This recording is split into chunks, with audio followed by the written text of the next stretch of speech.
This morning we're at TERRAIN Tamer and we're here for some upgrades on the 80. We're doing a whole collaboration with TERRAIN Tamer to basically do small things on the 80, not really small things, some of them are big things, to just get the vehicle more reliable, more ready for overlanding, more ready for traveling.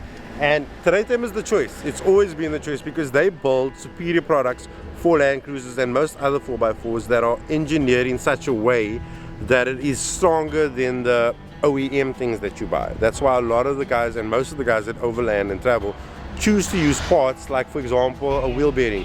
They will have the heavy duty wheel bearing as opposed to the standard wheel bearing. So when you're really putting the vehicle through its paces, you know the parts are going to last. So let's see what we've got in store for us here inside.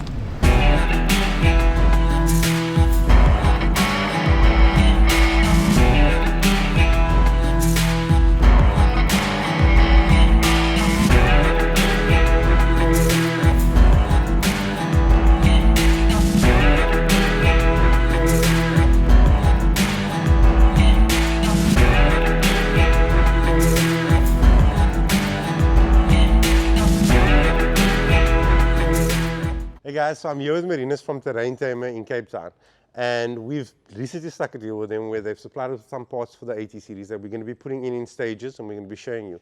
But I've always been intrigued by TERRAIN Tamer because in the beginning I always thought that TERRAIN Tamer was just shocks, because you listen to the name and you think to yourself, okay, it's in the league of competing with other shocks out there on the market. Only to find out that they've actually got a full catalogue of heavy-duty products for your vehicles, which include heavy-duty radiators, bearings, alternators, things that you would want to upgrade on your vehicle if you really plan on traveling. So with that, I've spoken to them. With my silver Pajero, I fitted the heavy-duty constant load springs and shocks. And instantly when I put my trailer on, the van never sags. And it's like the van comes alive the more weight I put on the van. And that's what I liked about the shocks. And it intrigued me that I wanted to go further than just shocks with them. So, man, what makes the brand stand out in terms of strength and durability? What is so different from this versus the original things? Yeah. So TERRAIN Tamer basically goes and see, but for what do you use the parts? And then we design it for that use. So a lot of the parts actually designed for mining and these areas where you use it actually in the conditions what Toyota never thought of. It's actually being used. So for instance, for the four-wheel drive industry and so on, your vehicle is a lot of times close to GVM or over GVM, these type of things, if you're looking at the brakes and the shocks and the coils and these type of things. So we went and see, okay, but most of our clients, or when we test the products from Toyota, we find the weak point, and then we say, okay, but can't we strengthen that so that the parts are actually stronger than what it originally was designed for. But I can agree with that. I can feel like when I put on a steel bumper on my vehicle, I put drawers in the back and a fridge, you can now feel the vehicle doesn't break as well.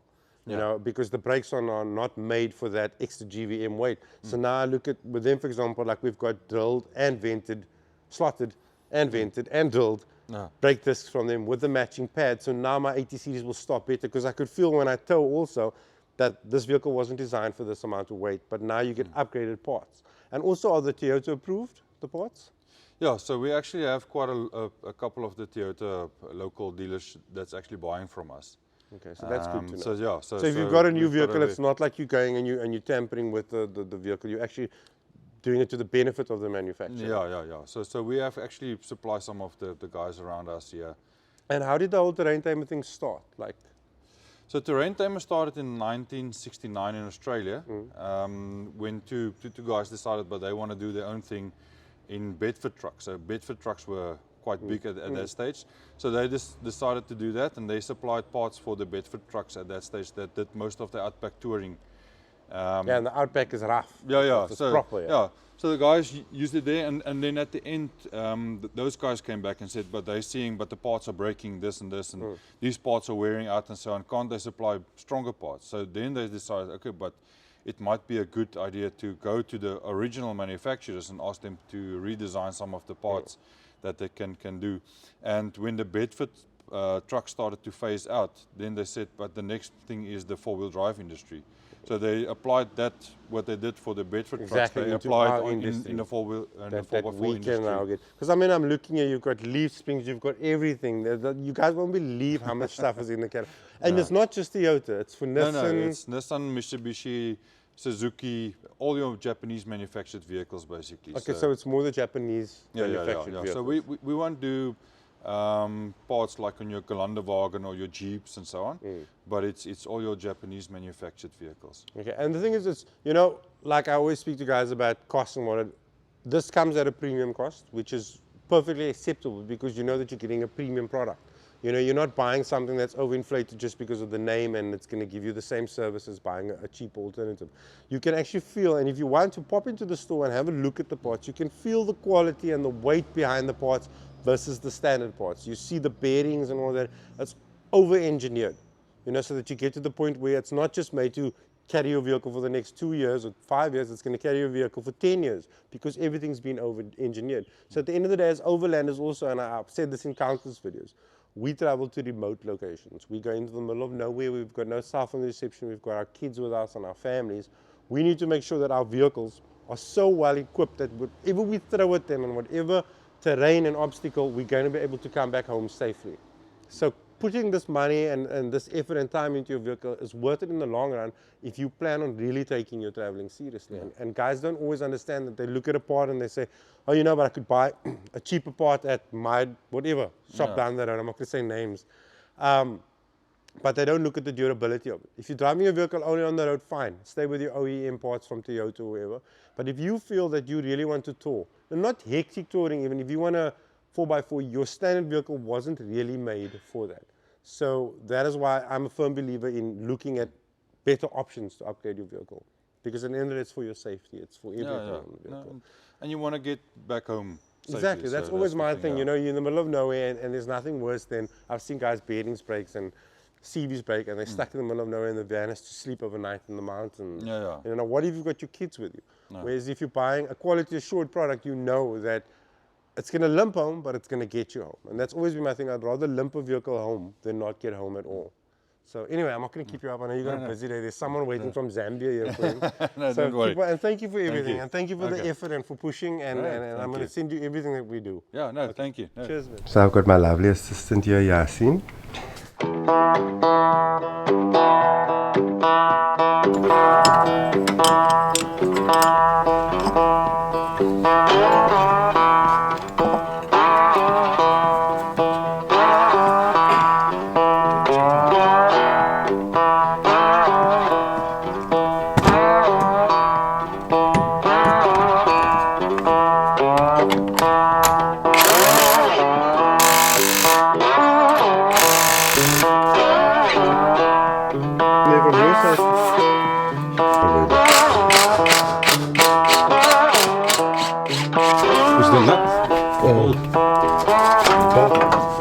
You know, it makes your life easier. That's one of the tricks. It's copper slip. Always, I don't know if the camera can focus, always copper slip. Because copper slip prevents bonding and all of that, and it's easy to tighten nuts and loosen nuts afterwards. So any form of this just makes your life so much easier in the field when you're stuck again. I learned all this stuff from Yasin. I don't know why I came. This guy's doing everything himself. Yeah, but you need, you know, you just need that guidance in case you make a mistake and then someone can smack you on the back of your head. Okay, so that's a copper slip on there. We'll just put the one bolt in because I'll show you now what's the story behind why we put one bolt in. So if you look at the shock bracket mounting, you'll see it's slotted. So you actually just put one bolt in, you slot it in from an angle and you make the other one fast. So it's pretty straightforward.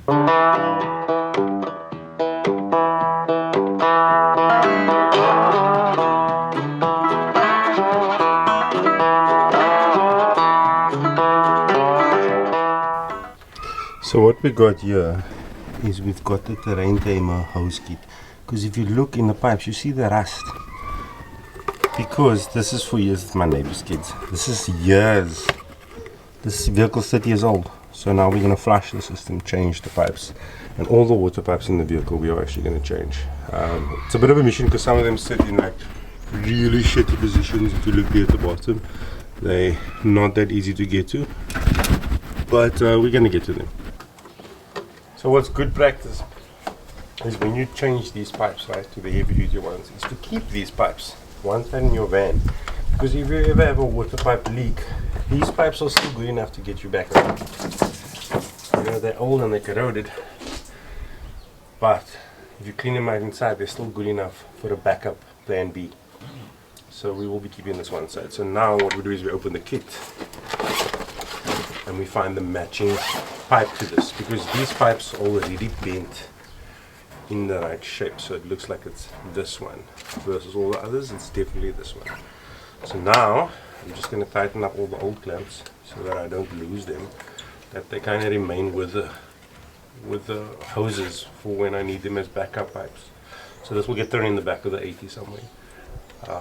Stuck it away nicely, but I'm going to clean them out like I said.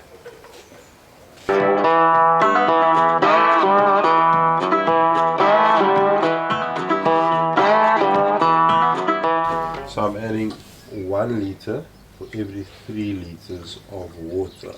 So that's measured to 1 liter now, then I'm going to add 3 liters of water.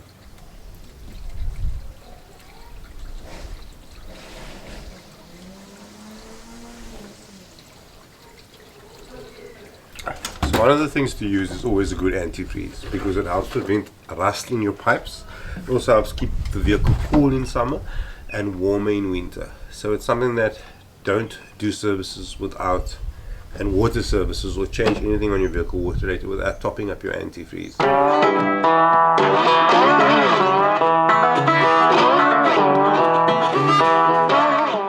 So now we're going to drain the oil, and then we're going to change the oil filter. So there we go. Just like that. I'm just hoping that my oil container is big enough to hold the 7.3 liters of oil that the cruiser holds in it, which is a hell of a lot of oil. So I'm using a 15W40 Shell oil. I've always used Shell oils in all my vehicles. I just think that it's a really good brand. So you see the little washer thing there? That needs to come off. But I went to Toyota this morning and I bought a new one, because it's actually a crash washer is what they call it, because it crashes under, obviously when you torque it. But the one big thing is that it's not reusable after you've taken away the crash factor. So here comes the mess, and here we go. They say this takes about an hour to drain. So obviously keep the nut one side. We're going to clean the nut nicely, and we'll get the crush washer off over there. Let me go get some cloths quickly. So we're just monitoring the oil because I think it's going to fill up this thing twice. So I'm going to have to close it again. There we go. There's our crush washer off. So if you look at the crush washer, it's actually like a gasket with aluminium in the middle, being able to do exactly that, be crushed. It's filling up quite quickly. This holds about 5 liters, I think, so I think I'm going to close it up soon and then just empty this, and then obviously I'm going to dispose of it properly. Here we go, we're almost there. So let's just close this baby up. A little bit of oil on your hands, which is not that bad. Just wipe it off. And I've got old oil containers that I'm going to put this oil in and then take it to my nearest parts center, because like we've got in the main road by us a few dealerships in Toyota also, where I will take it to, and they obviously dispose of it environmentally safe. So that's the big thing also. Don't just dump this anywhere. Don't throw it in a drain. Don't dig a hole. Dispose of it properly. So what I'm doing now is I'm taking old empty containers and I'm going to fill the old oil into here so I can take it to my nearest Toyota dealership so they can dispose of it environmentally safe and not just throw it in a hole somewhere or throw it down a drain. Because I mean, at the end of the day, it's all about the environment. So I'll pour it in here, I'll mark it as old oil, and I'll take it to my nearest dealership so that these guys can get rid of it.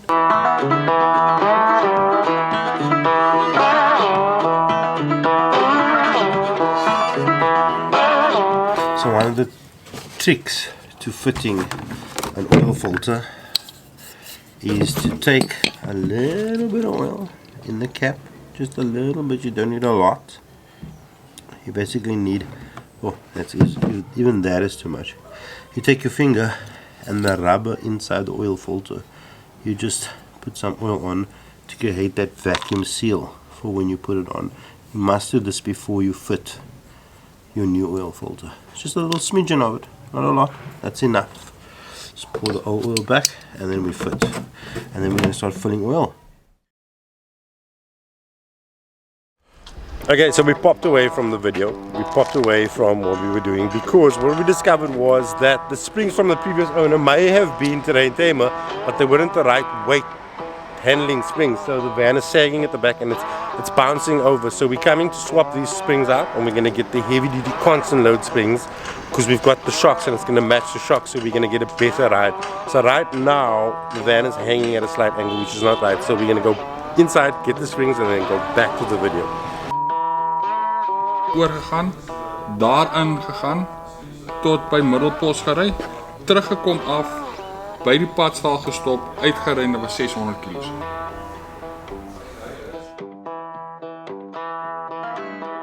So we're at the weigh bridge now. We've come here separately because we want to weigh the van and get the proper weight. We're going to weigh the front of the van, the whole van, and then the rear of the van. So that way you can make a proper decision on the shocks and the springs you need. So now I'm going to show you how to weigh it because I don't know the GVM of this van yet, and I'm going to find out now.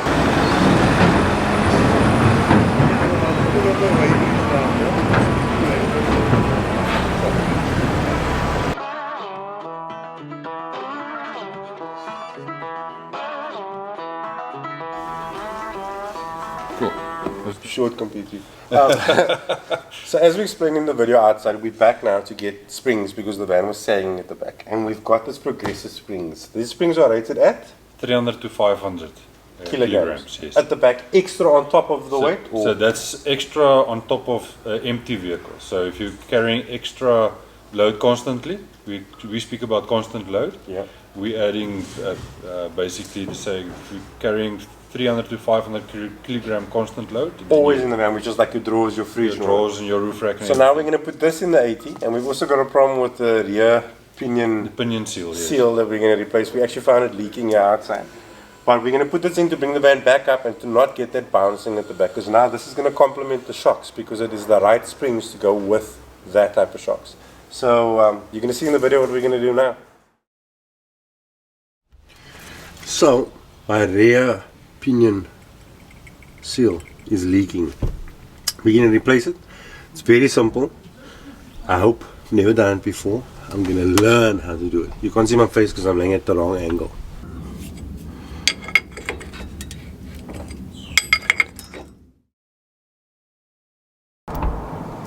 So we have the shock loose there. We've taken out the two nuts. We're going to bring the shock down.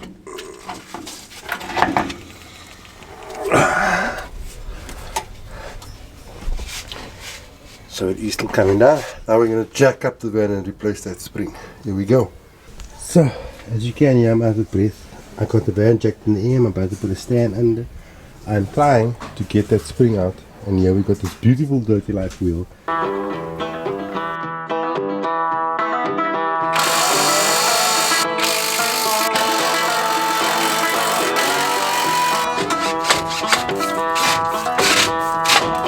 Okay, you missed out with the spring on, but I got it out. I figured out the process now. So now the new spring is going to go in.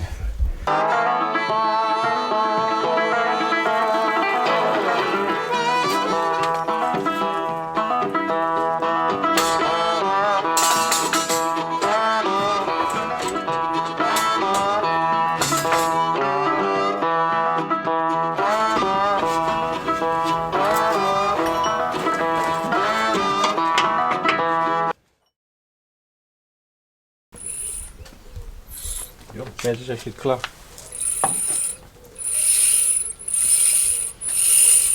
We're doing a front hub rebuild with all the Terrain Tamer kit, and we're also going to be doing high performance brakes in front.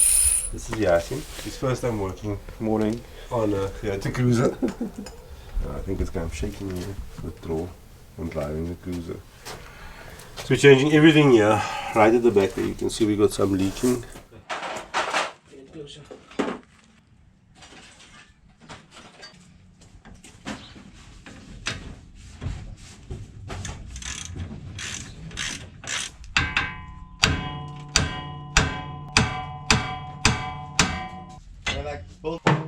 So you got the rattle gun, okay? Which makes life easier. But let's say, for example, there's no rattle gun. You need to loosen this. And all this is obviously now rotational. Yeah. So you take something And you jam it in there. Jam. Right now it's locked. Instead of taking the brakes off, then realizing, oh f I could have locked it first, and then so do that first. Now we make all this loose. Loose, loose, loose, loose, loose. This one needs to come off before that one. Which one? This one, because we can't get in there with the socket. So before you do that, we mark this thing. You see somebody already opened here and they marked it. We bring it to picture and let's mark it. These brake lines and stuff you must change, bro. Yeah, I'm going to. And where is it leaking here? From the breather.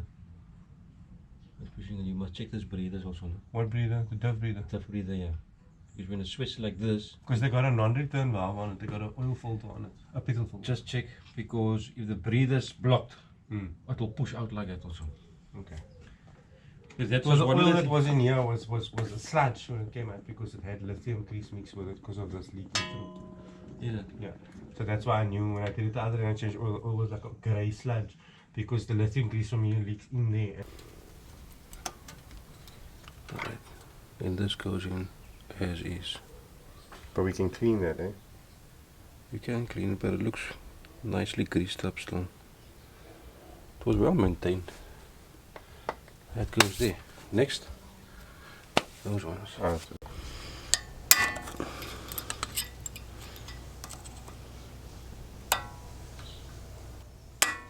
Ah, We can leave the pads in so long. Yeah. Take the whole carrier off. Yeah, because the pads come straight from the back with Yeah. this thing. So it's also 17. Yeah.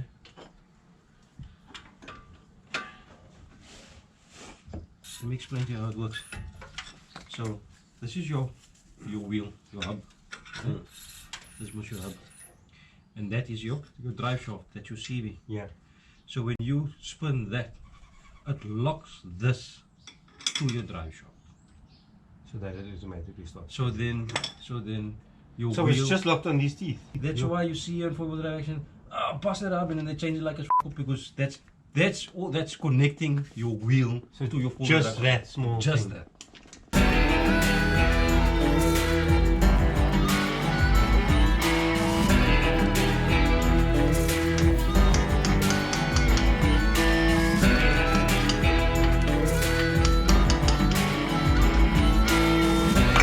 This is the TERRAIN TAMER.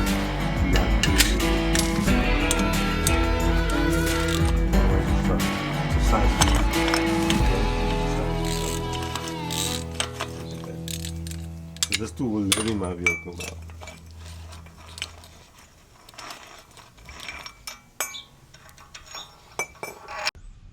There we go. Bob's your uncle. Smart, eh? Yeah. So to change your disc, you must do this whole job. Yeah. Yeah, so that was just a checking. That's what they were saying to me. So we've got the spindle, but we don't have this, eh? No. So this we're gonna clean and reuse. Yeah, but we got new brake discs, eh? Yeah, no. Now I'm talking about whatever you call this thing. This is not what you call it. I'm just taking all the old sealant off. So this we're gonna clean the out of. So before we knock out anything goes on, we check if we've got the right seal. Yeah, you'll see in the box. Oh yeah, perfect. Let me check it over here. Remember, we won't be using this spindle, eh? We'll be using the new spindle. Yeah, that's just to check. Now we can strip. Okay.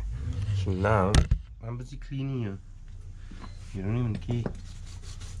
Do we wanna tackle this first before that? Change the disc, change the bearing, change everything? We can do that. Let me just let me clean finish. You not let me clean. Because this is a job on its own. Yeah, no, I saw that. So now the next step Why does this look bigger? is the high performance disc. Yes, they are bigger because the high performance disc. So they are going to be quite bigger. No, They're drill vented and slotted. but it can't work. The caliper won't reach. How sure are you? 100% sure.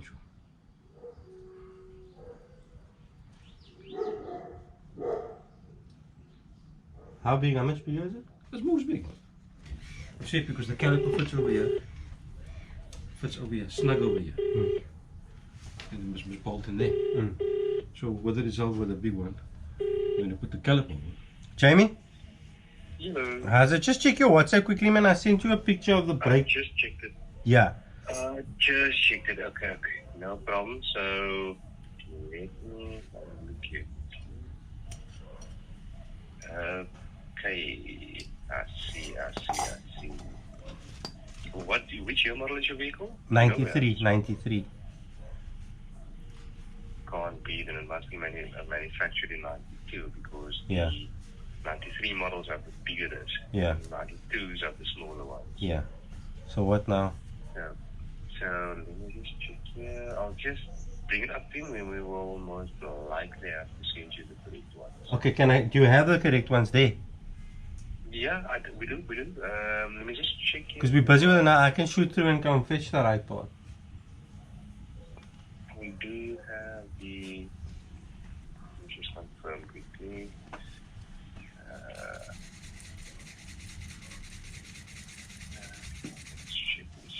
Brake pads, they should be fine. They all stay the same. It's just the brake discs. That's different. And for the rear, what did you get for the rear? We're not going to do the rear. The rear's drums, so we're not going to do the rear Okay. yet. We're still waiting to hear from Terrain Tamer Australia. Okay, 100%. Yeah. Okay, yeah, we do have the correct ones in stock. Okay, so must I just come through? Yeah. Okay, I'll see you now. Okay, shut Shot, man. up. Bye. Okay, bye-bye. Here we go. So the pads are always the same? Yeah. Do you want to check? Is it check? Okay, but this is the pairs are the same throughout. Is it? Okay. So there you go. Back at the Terrain Tamer, because the high performance pads is too big for our 80 series. So we're coming back to Jamie and his friends. You know what to drink and I see you can the face in you. Thank you. Oh, it's my time, no. No. Face on, face.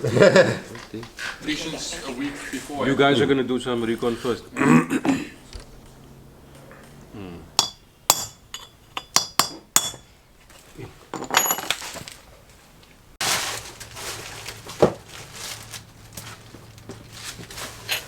All new.